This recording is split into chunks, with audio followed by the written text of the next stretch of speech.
Hello my dear learners, स्वागत है आपका अपने YouTube channel Arya study care पर। और जैसा कि हम लोग लास्ट वीडियो में कुछ संक्रामक रोग, उनके लक्षण और उपचार और सावधानियों के बारे में चर्चा कर रहे थे, उन्हीं में से कुछ रोग को लेकर के, उनके लक्षण को लेकर के, रोकथाम के उपाय को लेकर के फिर से हाजिर हैं आज के वीडियो में। तो आज के वीडियो में हम लोग देखेंगे एक रोग है जिसका नाम है टीबी, जिसे हिंदी में क्षय रोग कहा जाता है। फुल फॉर्म होता है ट्यूबरक्लोसिस। फुल फॉर्म क्या होता है? ट्यूबरक्लोसिस। फिर उसके बाद देखेंगे हेपेटाइटिस के बारे में। लास्ट क्लास में हम लोगों ने देखा था मलेरिया के बारे में, डायरिया के बारे में और टाइफाइड के बारे में। और इस क्लास में हम लोग देखेंगे टीबी और हेपेटाइटिस के बारे में, जो कि बहुत ही कॉमन बीमारी है, कॉमन संक्रामक बीमारी है, इन्फेक्शियस डिजीज है। और इससे रिलेटेड एग्जाम में सवाल भी पूछे जाते हैं। तो ध्यान से इनके टॉपिक्स को आप देखेंगे, समझेंगे और जानकारी प्राप्त करेंगे। तो सबसे पहले अगर हम लोग बात करें कि टीबी नामक बीमारी होता कैसे है, तो टीबी नामक बीमारी जो होते हैं वह जीवाणु से होने वाला बीमारी है, जिसको बैक्टीरिया से होने वाला बीमारी कहें। कौन सा बैक्टीरिया? तो बैक्टीरिया का भी एक नाम दिया हुआ है। बैक्टीरिया का एक प्रकार है माइकोबैक्टीरियम ट्यूबरक्लोसिस। बैक्टीरिया का प्रकार क्या है? माइकोबैक्टीरियम ट्यूबरक्लोसिस से होने वाला यह बीमारी है और इसे ही ट्यूबरक्लोसिस कहा जाता है। ट्यूबरक्लोसिस, हिंदी में इसे क्षय रोग के नाम से जाना जाता है। क्लियर है साथी? नेक्स्ट हम लोग बात करेंगे कि टीबी जो होते हैं वह एयरबॉर्न डिजीज है। एयरबॉर्न डिजीज का मतलब कि टीबी के जो जीवाणु होते हैं, बैक्टीरिया होते हैं, वह हवा के माध्यम से एक पर्सन से दूसरे पर्सन में क्या होते हैं? फैलते हैं। एक जीव से दूसरे जीव में फैलते हैं, इसीलिए इसे एयरबॉर्न डिजीज कहा जाता है। अब कहते हैं कि यह जीवाणु करता क्या है? तो यह जीवाणु हमारे शरीर के अंदर फेफड़े को जाकर के संक्रमित करेगा, आहार नाल को संक्रमित कर सकता है, मस्तिष्क को भी कई केसेस में नुकसान पहुंचाता है। और जब यह हमारे रक्त के साथ मिल जाता है, वहां पर एक टॉक्सिक केमिकल छोड़ता है जिसका नाम क्या है? ट्यूबरकुलिन। ट्यूबरकुलिन नामक टॉक्सिक मटेरियल, टॉक्सिक केमिकल वह हमारे रक्त में छोड़ता है, जिसके कारण परेशानी बढ़ जाती है। नेक्स्ट बात करेंगे कि इससे संक्रमित होने वाले अंग कौन कौन से हैं। तो मुख्य रूप से फेफड़ा संक्रमित होते हैं, क्योंकि एयरबॉर्न डिजीज है। अगर यह इंटेंस हो जाता है, ज्यादा मात्रा में होते हैं, तो फिर इसके संक्रमण धीरे धीरे बाकी अंगों तक पहुंचते हैं, फैलते हैं, जिसमें आहार नाल और मस्तिष्क की जिक्र किया जा सकता है। अब कहता है कि इसके पहचान क्या है, लक्षण क्या है। तो पहचान और लक्षण में याद रखेंगे कि सबसे चीज जो होता है, इसका हल्का बुखार आना, लगातार खांसी आना, खांसी के समय कफ या बलगम जिसको बोलते हैं, खखार बोलते हैं, कभी कभी रक्त के साथ बाहर निकलता है, रात में पसीना भी आ जाता है बुखार के कारण, और भूख कम लगता है। और जब भूख कम लगेगा तो वजन भी क्या हो जाएंगे? कम होने शुरू हो जाएंगे। लेकिन इन सब लक्षणों में जो मेन लक्षण है उसको ध्यान रखना है कि टीबी के मरीज जो होते हैं या बीमारी वाले जो पर्सन होते हैं, बीमार लोग जो होते हैं, उन्हें 3 महीने से ज्यादा खांसी के साथ हल्का हल्का बुखार बना रहता है। कि लगातार खांसी और बुखार जो है वह लगभग 1.5 से 2 महीने 3 महीने तक चलता रहता है। तब जाकर के उसका बाकी सिम्टम्स धीरे धीरे क्या होंगे? दिखाई पड़ेंगे। अब कहता है कि इससे फैलने में सबसे ज्यादा कारक कौन काम करता है। तो अगर कोई संक्रमित रोगी है या बीमार व्यक्ति है, तो वो जहां तहां थूकता है, खांसता है, कफ निकालता है, तो उसके बैक्टीरिया जो होते हैं आसपास के एयर में फैल जाते हैं और फिर वह किसी स्वस्थ व्यक्ति के शरीर में प्रवेश कर जाते हैं। और यही सबसे बड़ा माध्यम होता है टीबी के जीवाणु का एक व्यक्ति से दूसरे व्यक्ति में फैलने का। तो इसीलिए कहा जाता है कि हमें जहां तहां थूकना नहीं चाहिए, खांसना नहीं चाहिए। अगर थूकते हैं तो साइड होकर, किनारे होकर थूके, खांसते वगैरह है, छींकते वगैरह है तो अपने मुंह नाक को कवर करके छींकते हैं। नेक्स्ट बात करता है कि यह जो टीबी का जीवाणु है, कई बार इस टीबी से ग्रसित जो गाय का दूध होता है, मवेशी का दूध होता है, उन्हें बिना अच्छी तरीके से उबाले अगर हम लोग पीते हैं, यानी कच्चा दूध टाइप का जो पीते हैं, तो भी उससे क्या हो सकता है कि यह टीबी का जीवाणु एक स्वस्थ व्यक्ति को संक्रमित कर सकता है। अब कहता है कि यह प्रमुख क्यों माना जाता है, कि टीबी जो है वह कॉमन बीमारी क्यों माना गया, या साधारण तौर पर ज्यादा फैलने वाला बीमारी क्यों माना गया। ऐसा इसीलिए माना गया कि प्रत्येक 100 व्यक्ति में 10 व्यक्ति जो होंगे इससे पीड़ित माने जाते हैं, यानी कि लगभग 10% व्यक्ति जो होते हैं वह टीबी से पीड़ित हो जाते हैं, और जितने व्यक्ति टीबी से पीड़ित हो जाते हैं उनका 5% मृत्यु तक हो जाती है। और इस कारण से टीबी एक संक्रामक, प्रमुख और खतरनाक बीमारी में गिने जाते हैं। इसीलिए इससे सावधानी बरतना बहुत ही जरूरी है। अब जब सावधानी बरतेंगे तो उसके लिए हमें क्या करना चाहिए, उसकी भी हम लोग बात करेंगे। साथ ही साथ जब इसके लक्षण ज्यादा दिखाई देंगे, फिर सीने में दर्द होना शुरू हो जाएगा, थोड़ा सा भी चलने पर हांफना शुरू हो जाएगा। अगर बच्चों में यह होता है तो वसिका में जो लिम्फ नोड होते हैं या लसिका ग्रंथियों में जो गांठ होता है उसमें भी सूजन आ जाता है। अब जब इसका आप उपाय करने जाते हैं तो आप डॉक्टर से चेकअप कराएंगे। डॉक्टर क्या करेगा, आपके कफ और बलगम की जांच करेंगे, कफ और बलगम की जांच करेंगे, सीने का यानी चेस्ट का एक्सरे करवा करके देखेंगे। साथ ही साथ आपके त्वचा में जो ट्यूबरकुलिन की मात्रा होती है उसकी भी जांच करेंगे। तो यह 3-4 प्रकार के जांच डॉक्टर टीबी के मरीज से करवा सकते हैं। क्लियर है। अब उसी जांच के आधार पर वह उनको जो भी दवा प्रिस्क्राइब करे, जो भी तरीका प्रिस्क्राइब करे स्वस्थ होने का, ठीक होने का, वह उस पर्सन के कंडीशन पर निर्भर करेगा। नेक्स्ट बात करेंगे कि अगर कोई व्यक्ति टीबी से ग्रसित है या कोई टीबी के मरीज हैं तो सबसे पहले उन्हें आसपास के इन्वायरमेंट में कोशिश करना चाहिए कि अपने आप को आइसोलेट करें, अलग रखें। प्लस अपने इस्तेमाल करने वाले जो भी चीजें हैं, कपड़ा से लेकर के साबुन, ब्रश, कंघी, तौलिया वगैरह सारा चीज वो क्या करें, अलग रखें। और खासकर बच्चों से थोड़ा दूरी बना करके रहे। नेक्स्ट कहता है जहां तहां थूकना, कफ फेंकना नहीं चाहिए, और अगर खांसते हैं तो थोड़ा मुंह ढक कर खांसे। ये हुआ सावधानी, जिससे आप तो ग्रसित हैं, कहीं आपके आसपास के लोग भी उससे ग्रसित ना हो जाए, उससे बचने के लिए।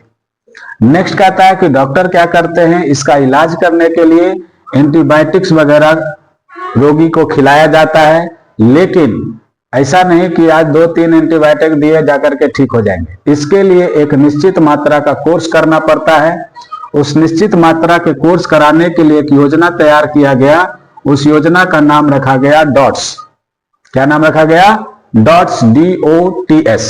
अब डॉट्स का फुल फॉर्म क्या होगा, directly observe treatment short course. Directly observe treatment short course किस लिए करवाया जाता है, ताकि टीबी के जो मरीज होते हैं उन्हें इस तरह के एंटीबायोटिक्स और इसके साथ दिए जाने वाले दवाओं का एक शॉर्ट ड्यूरेशन कोर्स करवाया जाता है according to the condition of the patient यानी रोगी के कंडीशन के आधार पर किस कंडीशन के रोगी को कितना मात्रा में दवा देना है, बराबर उसका जांच करते रहना है। तो उसके लिए एक शॉर्ट ड्यूरेशन कोर्स बनाया जो कि डॉक्टर के डायरेक्टली ऑब्जर्वेशन के अंतर्गत होता है, इसीलिए इसे एक योजना के तहत शामिल किया गया। नेक्स्ट कहते हैं कि इसी से बचाने के लिए आप देखते होंगे कि छोटे बच्चों को यानी शिशुओं को, छोटे बच्चे मतलब शिशुओं को जन्म के बाद टीका लगाया जाता है, जिस टीके का नाम क्या है, BCG। BCG का टीका यानी वैक्सीन लगाए जाते हैं। BCG का फुल फॉर्म क्या है, बैसिलस कैलमेट ड्यूरिन। इसका बना हुआ वैक्सीन बच्चों को दिया जाता है। क्लियर है।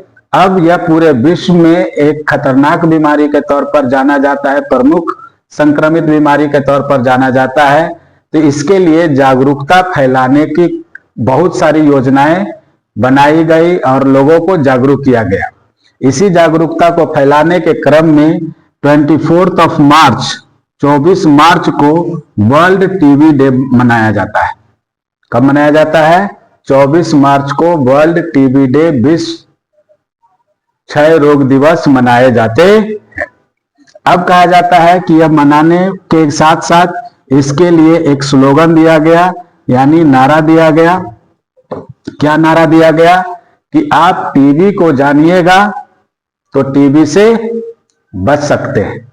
यानी जितना आप टीबी से बचना चाहते हैं उतना टीबी की जानकारी रखना होगा। तो स्लोगन का नाम क्या है? नो टीबी, टीबी को जानो, एंड नो टीबी, यानी टीबी को मना करो, यानी टीबी की जानकारी प्राप्त कीजिए और टीबी से बचिए।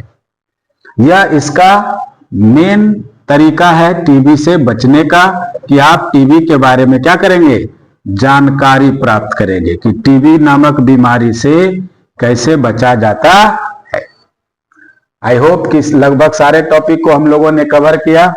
चूंकि यह एक बहुत ही प्रमुख बीमारी है जो ज्यादा मात्रा में फैलते हैं, जिसमें लगभग 10% जो लोग हैं वह इससे ग्रसित हो जाते हैं, जिसमें से 5% के आसपास कहता है कि डेथ भी हो जाते हैं एक सर्वे के अनुसार। इस कारण से इसे खतरनाक बीमारी के रूप में जाना जाता है।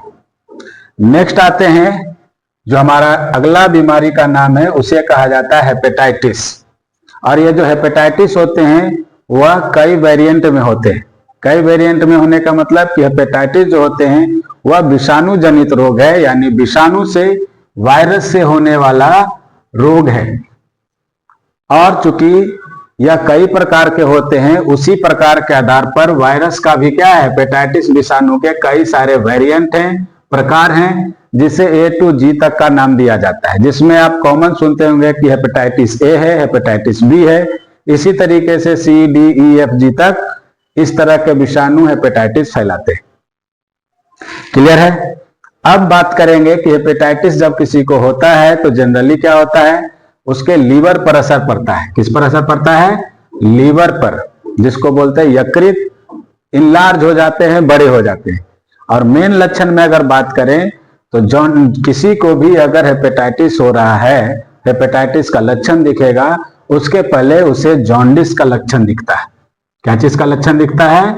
जॉन्डिस का, जिसको आप पीलिया के नाम से भी जानते हैं कि पीलिया नामक बीमारी हो गया। पीलिया नामक बीमारी में मतलब कि हम लोग देखते हैं उसके आंखों का भाग, सफेद भाग जो है वो पीला पीला दिखाई पड़ता है, त्वचा का पीला हो जाना दिखाई पड़ता है। अब यह आंखों का सफेद भाग पीला या त्वचा का पीलापन होना, पेशाब का पीलापन होना, क्यों ऐसा होता है?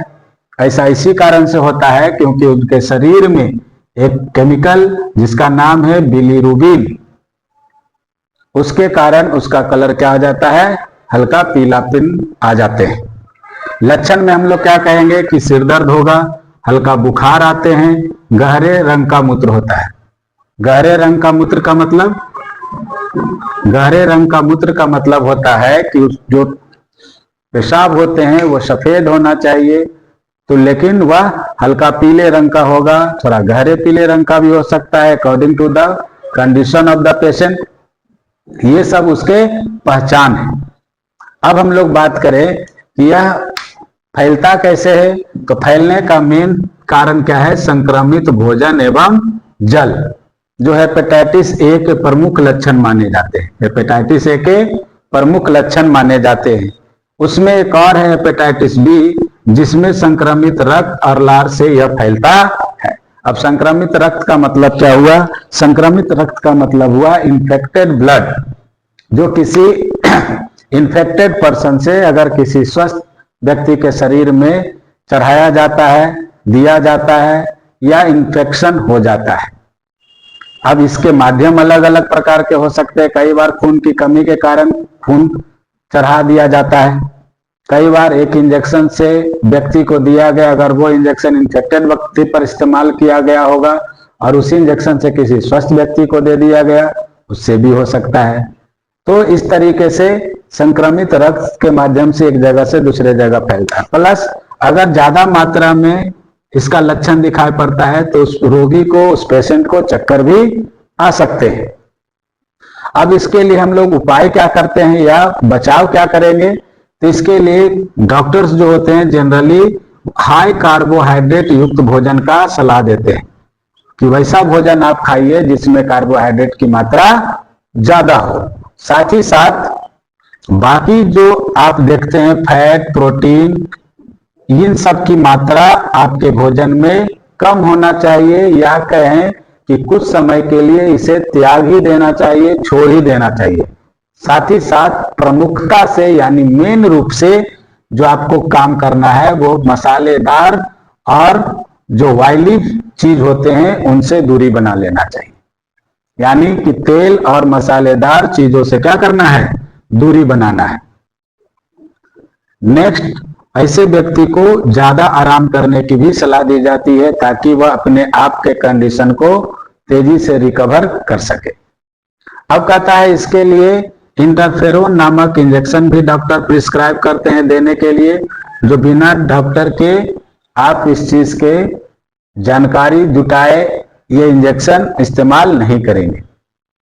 इसके लिए डॉक्टरी सलाह की जरूरत होती है। प्लस हेपेटाइटिस के वेरिएंट के आधार पर, उनके फैलने वाले वायरस के वेरिएंट के आधार पर इसके अलग अलग तरह के वैक्सीन भी मार्केट में उपलब्ध होते हैं, तो इसके वैक्सीन भी उस पर्सन को दिए जाते हैं। क्लियर है साथियों? तो इस तरीके से आज हम लोगों ने टीबी और हेपेटाइटिस के बारे में जाना कि कैसा रोग है, उनके लक्षण क्या हैं, कारण क्या हैं, उनके उपचार या बचाव की कौन कौन से तरीके हम लोग इस्तेमाल कर सकते हैं। क्लियर है साथियों? आई होप कि आपको अच्छे ढंग से सब चीज समझ में आया होगा। फिर भी अगर किसी तरह का कोई डाउट होता है तो आप कमेंट बॉक्स में अपने डाउट्स को लिखकर हमसे पूछ सकते हैं। फिर मिलेंगे हम लोग नेक्स्ट वीडियो में कुछ और रोचक कॉमन इन्फेक्शियस डिजीज को लेकर के। तब तक के लिए पढ़ते रहिए, मस्त रहिए, एंजॉय कीजिए।